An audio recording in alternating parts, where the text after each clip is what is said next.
اللہم صلی علی سیدنا محمد وعلی آل سیدنا محمد. بہت حوصلے قربانیت، نیند کی قربانی، جان کی قربانی، مال کی قربانی بعضوں کو نصیب نہیں ہوئی. چراغ کے نیچے اندھیرا. اب 2-4 دن رہ گئے ہیں، روزے رکھنے کی کوشش کریں اور زندگی بھر میں ہمیشہ ایسے دنوں کو غنیمت جانا ہے. جس چیز سے نبی جی کو محبت ہے اس سے محبت ہونی ہے، اور ان کا نبی جی کا اپنا فائدہ نہیں ہے، امت کا فائدہ چاہتے ہیں کہ خدا کے قرب میں ان کو زیادہ مقرب ہو اور ان کی محنت کم ہے جی، اور خدا کی رحمت بے حساب آئے.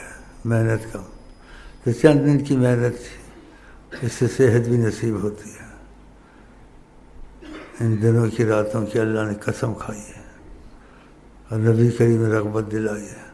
اور روزوں کا مسئلہ کہا تھا پتہ نہیں، میں نے خود ہی بتایا تھا. تو کوشش کریں رغبت سے رکھیں روزے سارے. کہیں انشاءاللہ. اور میری رغبت کی وجہ سے نہیں، وہ اپنی جگہ وہ تو ہے آپ لوگوں کو، لیکن آقا کی رغبت تو تمہاری رغبت بھی بیچ ہونی چاہیے کہ تم خود بھی ایسا چاہتے ہو نبی صلی اللہ علیہ وسلم سے محبت کے تقاضے مضبوط ہو جائیں اور اللہ سے رابطے کے تقاضے مضبوط ہو جائیں. تو خدا نے وہ وسائل رکھے ہیں جو خدا رسول کے قریب کرتے ہیں. تو سالوں میں کوئی دن، کوئی اوقات، گھڑیاں ایسی رکھی ہیں جس میں صدیوں کی عبادت اتنا فائدہ نہیں دیتی، وہ گھڑیوں کی عبادت فائدہ دیتی. جو گھڑیاں ہاتھ سے کھوتے ہو اور پیٹ کے کتے بن گئے ہو. تو یہ حکمت نہیں کہتا ہوں، نہ نبی نے حکمت چیزیں کہی ہیں.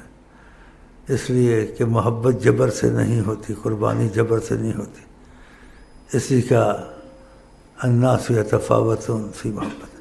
لوگ میری محبت میں درجات ہیں، کسی کو کم ہے، کسی کو زیادہ ہے، کسی کو نہ ہونے کے برابر ہے، لیکن نہ ہونے کے برابر ہے.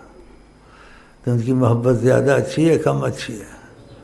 ہاں تو پھر زیادہ محبت چاہیے تو ہمیشہ زندگی میں زندہ جب تک رہو ان روزوں کو نہ چھوڑنے کی. نبی کی رغبت ہے، اپنی امت کے لیے خیریں چاہتے ہیں.